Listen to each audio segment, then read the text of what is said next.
Can you imagine doing the do and your partner only requesting access to your back door? Well, Fred and Jemima have been together for 3-4 years, and when they started their relationship, they decided that they're going to remain chaste. Jemima really believed that Fred was the one for her. So, some of the few red flags that she was seeing, she ignored them because they can't be that big a deal. One of them was that Fred has a few odd tendencies. He was a big neat freak and had the habit of, doing a whole skincare routine, not doing sports because he didn't want to be sweaty. He even had 3 separate soaps in his shower. One for his face, one for his chest, and one for his legs. Again, Jemima saw them as quirks or a few, feminine traits, but she didn't over dramatize it. She said, it doesn't matter, he's my soulmate, I love him, this is who he is. Another weird thing was Fred's best friend. Let's call him Benjamin. They'd been best friends for several years,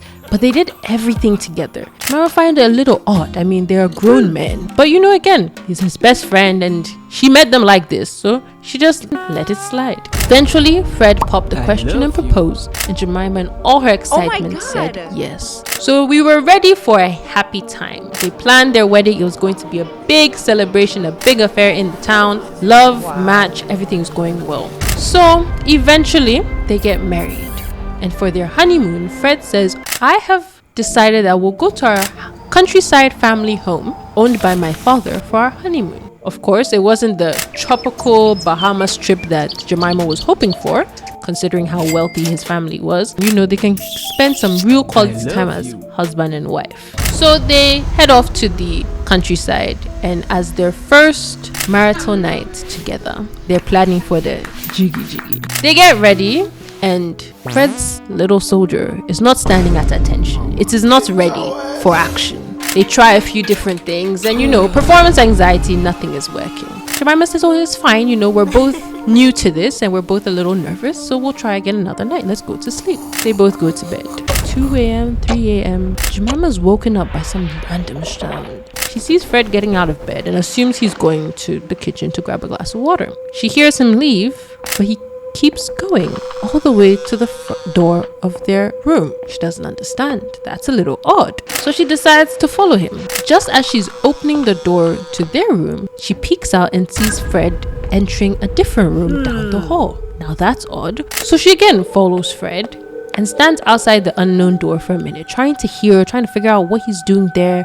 Time is slowly ticking. 10 minutes pass by. She goes, it's been a hot minute. I need to figure it out. Again, she slowly opens the door and peeks in. She sees Fred in the dark, and there's somebody else there. The person looks like Benjamin, and a third person. Again, she can't really tell who it is. Wanting to find out exactly what happened, she flings open the door, turns on the light, and is met with Fred, Benjamin, and Fred's father, all in various states of undress on the bed. Understanding what is happening, Jemima says, oh no, and runs out crying. Immediately, Fred sees her and runs after her and says, wait, let me explain. What is there to explain? They get back to their room and Fred says, wait, let me explain. Let me tell you what is happening. She says, talk. He goes, look, I'm part of the rainbow community and I've been this way for as long as I can remember. This started back in high school, and I was caught a few times doing things with other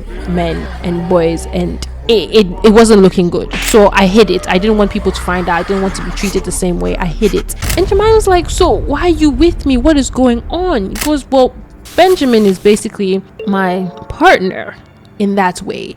But I love you. I care for you. You're my soulmate. She goes, why is your dad involved in this? He goes, my dad is also part, but this is his house and this is kind of where he comes to do his little getaway type of thing, to keep it on the DL. And so me too, I've joined him to use this space as well. Jemima says, no thank you, I'm going. Fred says, no, wait, Jemima, I want to tell you something. Jemima says, just talk. What is it? He says, well, I was thinking and hoping that if you don't mind, everything feels better when I use the back door, so would you be open to that? She says, you want to use my back door? He said, oh no, I want you to use my back door.